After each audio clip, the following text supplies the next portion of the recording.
දවස් 7 වැඩිම බර ප්‍රමාණයක් අඩු කරන weight loss challenge එකේ දැන් අපි ඉන්නේ දවස් 7 අවසානයේ. දවස් 7 අවසානයේ තමයි දැන් අපි අපේ බර බලන්න යන්නේ. අපි ඔයාලට මතක ඇති අපේ බර මුලින්ම දවස් 7කට කලින් අපි මේ වැඩේ පටන් ගන්නකොට කීයක් තිබ්බේ කියලා. ඔව් අපේ බර තිබ්බේ කිලෝ 76යි ග්‍රෑම් 650යි. අපි දැන් බලමු දවස් 7 අවසානයේ අපේ බර කොච්චර අඩු වෙලාද කියලා. අපි බර බලමු. දවස් 7න් වැඩිම බර ප්‍රමාණයක් අඩු කරන weight loss challenge එකේ දවස් 7ක් අවසානයේ තමයි අපි දැන් බර බලන්න යන්නේ. අපි අපේ බර බලමු.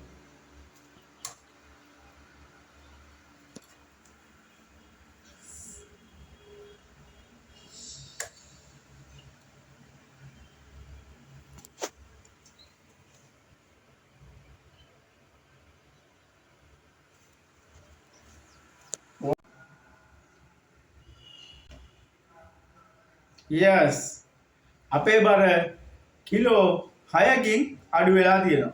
හරියටම කියනවා නම් කිලෝ 6යි ග්‍රෑම් 150කින්. ග්‍රෑම් 150 කෙසේ වෙතත් කිලෝ 6කින් අඩු වෙලා තියෙනවා. ග්‍රෑම් 150 අපි අයින් කරමු. එතකොට අපේ බර කිලෝ 6කින් අඩු වෙලා තියෙනවා. මේ අඩු වෙලා තියෙන්නේ සතියක් ඇතුළත. දවස් 7කට පස්සේ.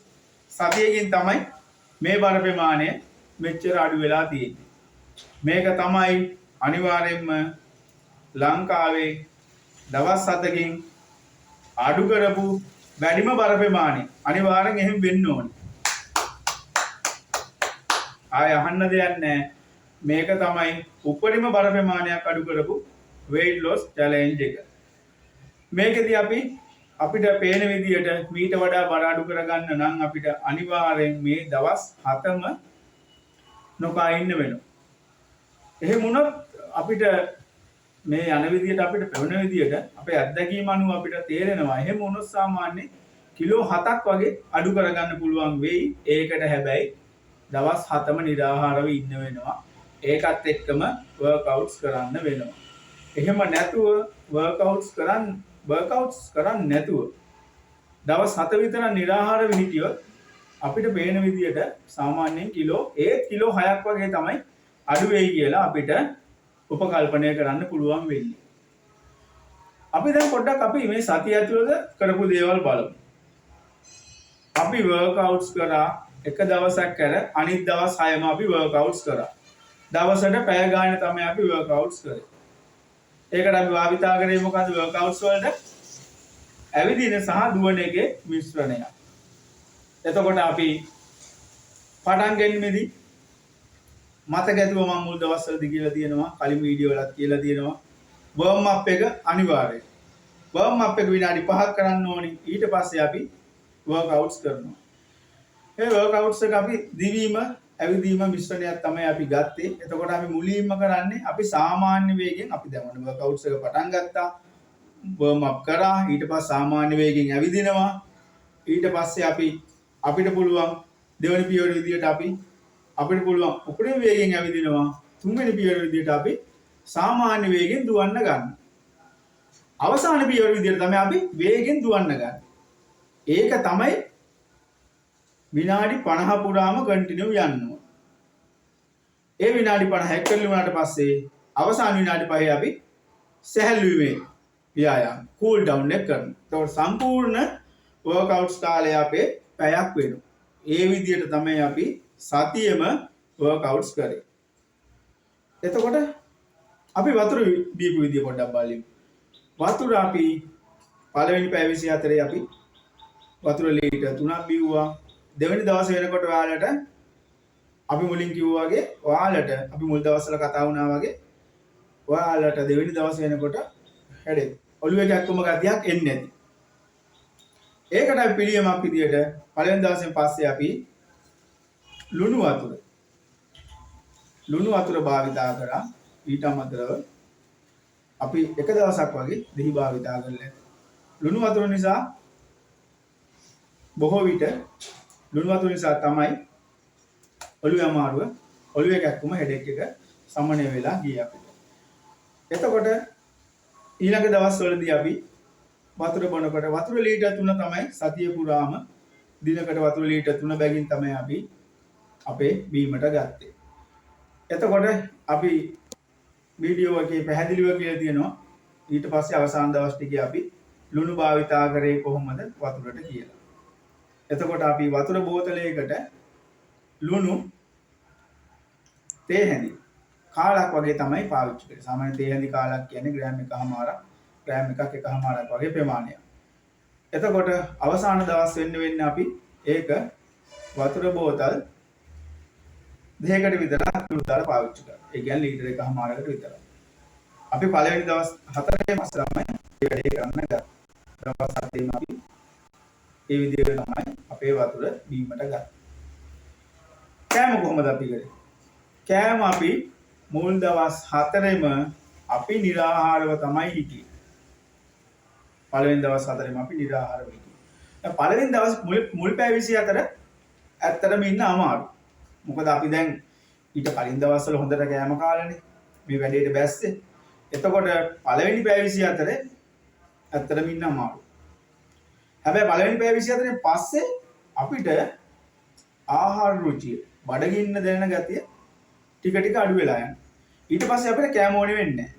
හැබැයි ඒක ඇඟට ඕනේ වෙන්නේ නැහැ. නමුත් ඔයා මෙතනින් හිතුවොත් ඔයාට කෑම කන්න හිතෙනවා. ඇඟට ඕනේ වෙන්නේ නැහැ. ඉතින් එහෙම කරගෙන යද්දී අපිට ඊට පස්සේ අපි මුල් දවස් 4ෙම කෑම ගත්තේ නැහැ. මුල් දවස් 4 කෑම ගත්තේ නැහැ. මුල් දවස් 4න් පස්සේ තමයි අපි කෑම ගන්න ගත්තේ. හරියටම කියනවා නම් අපි පැය 100ක් දවස් 4කුත් පැය 4ක් निराहारව හිටියා. වතුර විතරයි බිව්වේ. මතකනේ ඔයාලට මං කිව්වා තේ කෝපි වගේ දේවල් සහ වෙනත් බීම වර්ග ගන්න එපා. මොකද ගෑස්ට්‍රික් කලින් තිබ්බගෙන එන්න ආයෙ ගෑස්ට්‍රික් ඇවිස්සලා එන්න පුළුවන්. ඒක නිසා තමයි තේ කෝපි වගේ දේවල් ගන්න එපා කියලා කිව්වේ. මුල් දවස් 4න් පස්සේ අපි කොහොමද කෑවේ? දවස් 4න් පස්සේ අපි ඉතුරු දවස් 3ට එක දවසකට එක වේලයි කෑමට ගත්තා. ඒකත් අපි දිගටම ෆාස්ටින් ඉන්න කාලේ වැඩි කරගෙන ගිහිල්ලා තමයි අපි අපේ කෑම ගත්තේ. එතනදිත් අපි කාබෝහයිඩ්‍රේට් ආහාර, සීනි අඩංගු ආහාර, ඒ වගේ ආහාර ගත්තේ නැහැ. ඒ වගේ ආහාර ගත්තේ නැහැ. අපි ගත්තේ ප්‍රෝටීන සහ මේදය බහුල ආහාර. එහෙම තමයි අපි අපේ කෑම මේ සතිය ඇතුළත ගත්තේ. ඒ විදිහට අපි වැඩේ කරන් ගියා. ඔයාලට මතකද මම ඔයාලට කිව්වා පළවෙනි දවසේම අපි මේක ලංකාවේ සතියකින් වැඩිම බර ප්‍රමාණයක් අඩු කරලා තමයි අපි මේක නවත්තන්නේ කියලා. ඒ වගේම මගේ කිව්ව දේ කරලත් පෙන්නුවා. තුන්වෙනි දවසේ වගේ යනකොට අපේ ඇඟට ටිකක් අමාරු ගතියක් ආව නිසා බොහෝ අයට අමාරු වෙන නිසා තමයි මම කිව්වේ අපි මේක අතාරින්නේ නැහැ. අපි මේක දිගටම කරගෙන යනවා කියලා. ඒ වගේම වැඩේ කරන් ගියා. සතියක් අවසානයේ අපි ලොකු ඇචීව්මන්ට් එකකට ආවා. ඒක ලොකුම ඇචීව්මන්ට් එකක්. මොකද දවස් 7කින් බර කිලෝ 6ක් අඩු කරනවා කියන්නේ ඒක ලංකාවේ විතරක් නෙවෙයි ලෝකෙත් කරපු අය බොහොම අඩු ඉන්නේ. මේක කරන්න බැරි දෙයක් නෙවෙයි. මුල් දවස් ටිකේ කරගෙන යද්දි ටිකක් අමාරු වෙනවා. හැබැයි කරන්න බැරි දෙයක් නෙවෙයි. කරන්න පුළුවන්. ඔයාටත් කරන්න පුළුවන්. හරි. එතකොට අපි දැන් මේ වැඩේ කරා. අපි ඉස්සරහදී ඉදිරි වීඩියෝ එකකින් හම්බ වෙනවා. මම ඔයාලට කලින් වීඩියෝ එක කියලා ඇති. අපේ බර අපි අඩු කරනවා. ඒ අඩු කරන්න ඕනි විදිය ඔයාට කියන්න කියලා. අපි කීටෝ ඩයට් එකක්ද? එහෙම නැත්නම් බත් සමග එළවලු කාලා බර අඩු කරන විදියක්ද? එහෙම නැත්නම් වෙජිටේරියන් ක්‍රමයක්ද? එහෙම නැත්නම් ඔයාලා දන්න වෙන ක්‍රමයක්ද? ඒ ක්‍රම ඕනේ එකකින් අපි ඔයාලට එකක් කියන්න කියලා කිව්වා. ඒ දෙයට අපි අනුගත වෙලා ඒ ආහාර සැලැස්මට ගිහිල්ලා මම මගේ බර අඩු කරලා පෙන්නනවා කියලා මම ඔයාලට කිව්වා. ඊට කලින් තමයි අපි මේ සතිය ඇතුළත අපේ ඉක්මනටම බර අඩු කර ගැනීම සඳහා මේ වගේ ක්වික් ප්ලෑන් එකකට ගියේ. ඔයාලා කමෙන්ට් කරන්න මොන වගේ ක්‍රමයකටද මම මගේ බර මෙතනින් එහාට අඩු කරගන්න ඕනේ කියලා. ඒ විදිහට මම මගේ බර අඩු කරලා පෙන්නනවා. අපි අලුත් වීඩියෝ එකකින් හමු වෙමු. right